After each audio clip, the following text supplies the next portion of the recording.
Hello friends, पारो का नाम तो जस्ट कहने वाले एपिसोड का अपडेट आपके लिए लेकर आए। एपिसोड जो श्रोता खुशी देवी में ऐसे बात करना माफ़ी मांगने से होती, वो कहती मैं लाचार हूँ शादी के 3 साल बाद भी और ना हमारे सालगिरह भूल गया। वो कहती है कि इस बार लखनऊ जाएगी। उसे अपनी फोटो पर उसकी जीजी का लाइक मिलता है। अर्नव का मैसेज मिलता है कि अगली बार एनिवर्सरी नहीं भूलेगा। खुशी का कहना है अर्नव बहुत अहंकारी, सॉरी जैसा आसान काम नहीं कर सकता। फिर वो फ्लैशबैक को याद करती है जब अर्नव ने उसे सॉरी कहा था। एक फ्लैशबैक दिखाया गया है। खुशी अर्नव से सॉरी ना कहने के लिए कहती है और कहती तुम्हारी आंखों में मेरी कोई कीमत नहीं है। अर्नव सॉरी कहता है। खुशी देखती है फ्लैशबैक खत्म। खुशी का कहना है कि अर्नव ने दिल से सॉरी कहा और कहा कि वो खुश थी। वो मंदिर में तीज के दिन को याद करती है और कहती मैं उनका चेहरा देखना नहीं चाहती थी। फिर एक फ्लैशबैक दिखाया जाता है। खुशी बेहोश होने वाली, अर्नव उसे सिर से पकड़े हुए देखता है। वो गिरने वाली होती है और उसके पास दौड़ता है। उस सही टाइम पर उसका हाथ पकड़ लेता है। रब्बा विप्ले होता है। फिर उसे गोद में उठाता है और उसके चेहरे पर पानी छिड़कता और उसे पानी पिलाता है। खुशी ऐसे अवचेतन रूप से पीती और चौंक कर बोलती है तुमने मुझे पानी क्यों पिलाया। वो अपना उपवास तोड़ने के लिए उसे दोषी ठहराता है। अर्नव कहता कि मैं आपके उपवास के बारे में नहीं जानता था, आप बेहोश हो रहे थे और इसलिए खुशी ने देवी मैया से माफ़ी मांगी। फ्लैशबैक खत्म। उसे अर्नव का फ़ोन आता है और उसे बताने के लिए कहती है। अर्नव उससे बात नहीं बंद करने के लिए कहता है। वो सॉरी कहता है और उसे दरवाज़ा खोलने के लिए कहता और दरवाज़ा खोलने के लिए कहता है और खुशी खुश हो जाती है और सोचती है कि अर्नव ने सॉरी कहा।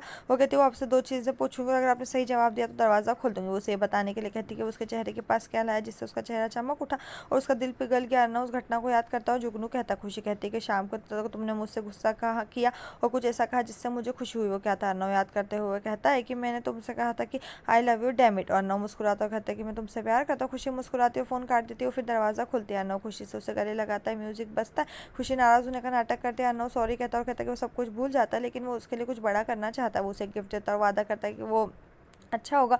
उसे चेंज करने जाता है। खुशी गिफ्ट लेती है और चली जाती है। वो साड़ी को पहनकर बाहर आती जो उसके लिए लाया था। अर्नव उसे देखता और मुस्कुराता है। वो उसे अपनी आंखें बंद करने और उसके कहने तक नहीं खोलने के लिए कहता है। खुशी बोलती फिर मैं कैसे चलूंगी। अर्नव कहता है कि मैं यहाँ हूँ, मुझ पर विश्वास करो। वो उसे हॉल में ले जाता है और आंखें खोलने के लिए कहता है। खुशी सजावट देखकर खुश हो जाती है और उसके गालों पर किस करती है। वो कहती है कि आज आप बहुत अच्छे लग रहे हो। अर्नव बोलता है क्या? खुशी कहती है कि और शर्माते हुए दूर चली जाती है। अर्नव बोलता है उसका क्या मतलब है। खुशी कहती है ऐसे ही। वो उसे याद दिलाती है और कहती है कि तुमने मेरे बर्थडे पर मेरे कमरे में फूल रखा था। अर्नव कहता है तो आपको याद।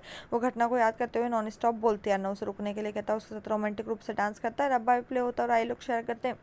वो उसके लिए एक गले का हार लाता है। वो उसे पहनाता। खुशी मुस्कुराती है। अर्नव उसका हाथ पकड़ता है और उसे केक काटने के लिए ले जाता है। वो उसकी सालगिरह की शुभकामना देता है। खुशी उसके साथ केक काटती है और उसे खिलाती। वो उसे गले लगाती है और कहती मैं अर्नव जिससे प्यार करती हूँ। अर्नव कहता है आई लव यू डेमिट। खुशी हैरान है, उसे वापस गले लगा लेती है और कहती है हैप्पी एनिवर्सरी डेमिट। इस प्यार को क्या नाम दूँ? गाना बजता है और उनके फोटोज़ दिखाई जाती है और सारी फ़ोटोज़ के साथ जश्न उनके चेहरों पर ख़त्म। यहीं पर जो ये एपिसोड ख़त्म। इस तरह के और एपिसोड पाने के लिए चैनल को सब्सक्राइब करें, साथ में बेल भी प्रेस करें।